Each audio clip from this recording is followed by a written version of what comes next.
This is chapter 3, number 42. So this is like a Coast Guard problem. So what they tell you at the very beginning is that there's this sinking ship.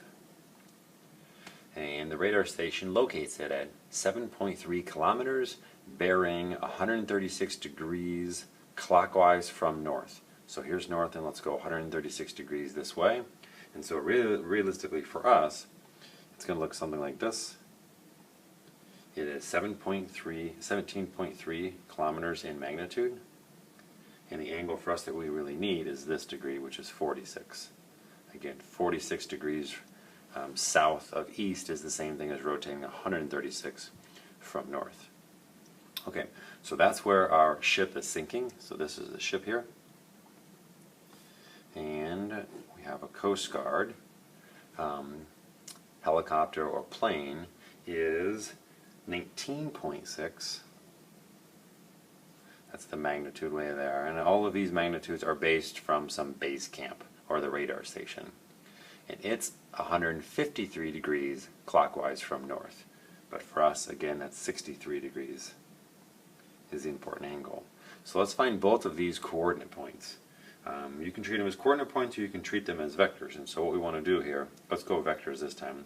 The vector representing this ship's displacement is its x-piece, 17.3 cosine of 46, comma, negative 17.3 sine of 46, because again it's down, it's right, so positive, down negative, and then the ship is right along on the water, so it doesn't have any elevation. Our rescue plane is at 19.6 cosine 63, negative 19.6 sine 63 in terms of how far south it is, and then it's 2.2 kilometers in the air.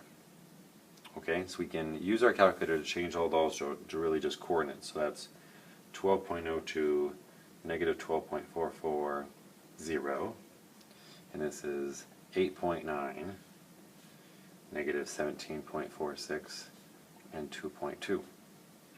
And we want to know how to go from the plane to the ship.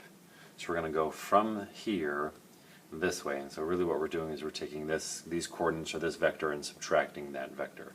And so if we think about 12.02 minus 8.9, so we're going to have to go 3.12 miles or kilometers east. We're going to have to go 5.02 kilometers north. Again, this is at like a negative 17. This is a negative 12. And then we're going to have to go down, of course, 2.2 because our plane is in the air and we're going to go down to the sinking ship. Alright, we're interested in this distance. So how far apart is our plane from our sinking ship? And so the three-dimensional Pythagorean theorem, again, which is x squared plus y squared plus z squared equals d squared. We looked at this in class and where this comes from, but it is just the Pythagorean theorem, and you end up that the plane is at a distance of 6.31 kilometers.